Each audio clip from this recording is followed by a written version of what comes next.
তাহলে পূর্বের ভিডিওতে বলেছি যে সেই রসিকেন্দ্র চূড়ামণি প্রাণগোবিন্দ আমার একাঞ্জলি ধান নিয়ে গিয়ে আর হাজির হয়েছে। এইবারে ফলাহারি সেই ভুবনে মহান রূপেতে নয়নে যে পড়েছে, নয়নে পড়েছে যোগযুদ্ধ অবদাসেতে কহিলে কহিল নয়, ভুবনে মোহনে রূপখানি।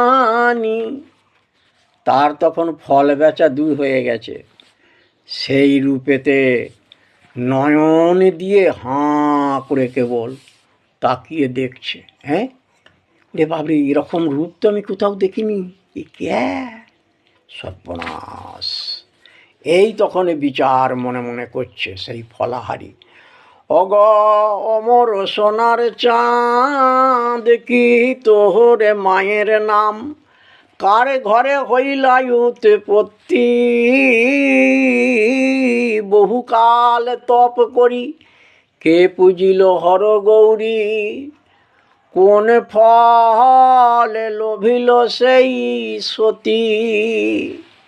এবার ফলাহারি সেই ভুবনমোহন রূপ দেখে তার আর ফল বিক্রি করার প্রবৃত্তি নাই।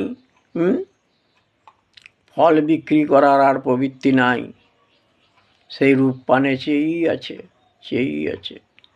তখন মনে মনে বলছে, ওরে বাবরে, এমন সন্তানকে কে জনই উদরেতে ধারণ করেছিল না জানি কতেক পুণ্যের ফলে, না জানি কতেক পুণ্যের ফলে এমন ভুবনে ভোলানো রূপ সমন্বিত এই সন্তানকে পেয়েছে, না জানি কতেক পুণ্য কাজ করেছে।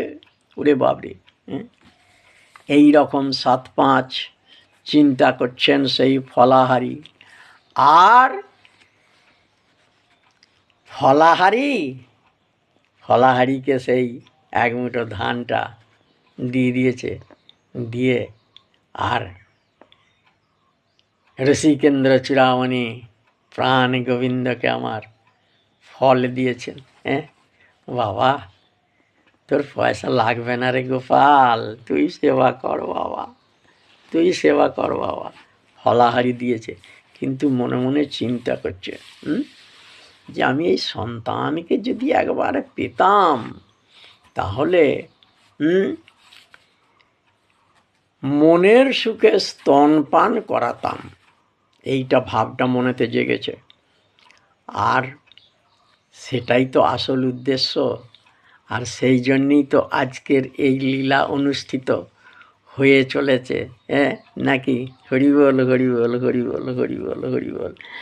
আপনারা চিন্তা ভাবনা করে দেখবেন। এবার এই যে ফলাহারি এসেছেন ফল বিক্রি করতে, এদিকে ফল বিক্রি হচ্ছে, আসল তত্ত্বটা কি? আসল তত্ত্বটা হচ্ছে, ভেতরের কথাটা হচ্ছে যে কবে ওই কৃষ্ণচরণ প্রাপ্তি হবে, এটা আমাদের সকলেরই উদ্দেশ্য। তাই আমরা বাহ্য জগতের সমস্ত কিছু কাজকর্ম করছি বটে, করছি তো, কিন্তু আমাদের অন্তরেতে একটা ভাব সর্বদাই আছে কি, যে ঠাকুর গো কবে তোমার চরণ পাব। তা যাই হোক, এইবারেতে কি করেছেন? অগ পাইয়া মনের সুখে স্তনে দিল চাঁদে মুখে, পাইয়া মনের সুখে স্তন দিল চাঁদে মুখে, পাইয়া মনের সুখে স্তন দিল চাঁদে মুখে। এইটাই তো কামনা ছিল, বাসনা ছিল। এই কামনা বাসনায় আজ এতদিনে পূরণ হইল।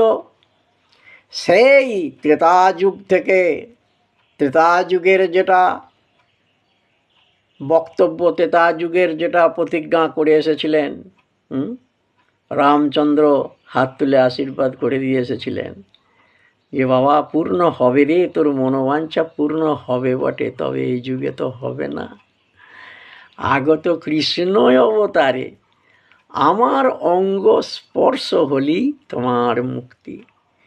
তোমার এত বিশুদ্ধ ভক্তি, এত নয়নের জল, এ তো বিফলে যাবারে নয়। আহা, ভগবান রাজভোগমণ্ডা মিঠাই চান না, পত্রং পুষ্পং ফলং তয়ং যো মে ভক্তা প্রযচ্ছতি। ভগবান খালি চান ভক্তিটা। এই রাজভোগ চাই, না হলে সেবা হবে না ঠাকুরের। মুন্ডা মেটাই চাই ঠাকুরের, না হলে সেবা হবে না। এসব বাহ্যিক কথা। গীতাতে বলে দিয়েছেন পরিষ্কার, নবম অধ্যায়ে ভগবান। পত্রং, তবে পত্র বলতে গেলে কি আর আম পাতা জাম পাতা দিলে হবে? সেটা বিচার করে দেখো না, ওটা নয়। পত্র বলতে তুলসী পত্র, তুলসী পত্রটা দিতে হবে। তা তুলসী পত্রের অভাব আছে নাকি? দেশে তুলসী পাতা নাই কোথাও। পত্রং পুষ্পং ফলং তয়ং, তয়ং শব্দ হচ্ছে জল। পত্রং পুষ্পং ফলং তয়ং যো মে ভক্তা প্রযচ্ছতি তদহং ভক্তুপহিত অস্নামি প্রযতাৎ মন। যে ভক্ত আমাকে পত্র কিনা পাতা অর্থাৎ তুলসী পাতা, পুষ্প কিনা ফুল, ফলং একটা ফল, আর তয়ং মানে জল, এই দিয়ে যে সেবা দেবে ভক্তি করে, তবে হ্যাঁ, তাতে কিন্তু অচলা ভক্তিটা থাকতে হবে। এই ভক্তিটা না থাকলে পরে হবে না। এই ভক্তি সহযোগে যে আমাকে সেবা পূজাটা যে করবে, আমি তার কাছে বাঁধা আছি। হরি বল, হরি বল, হরি বল, হরি বল, হরি বল।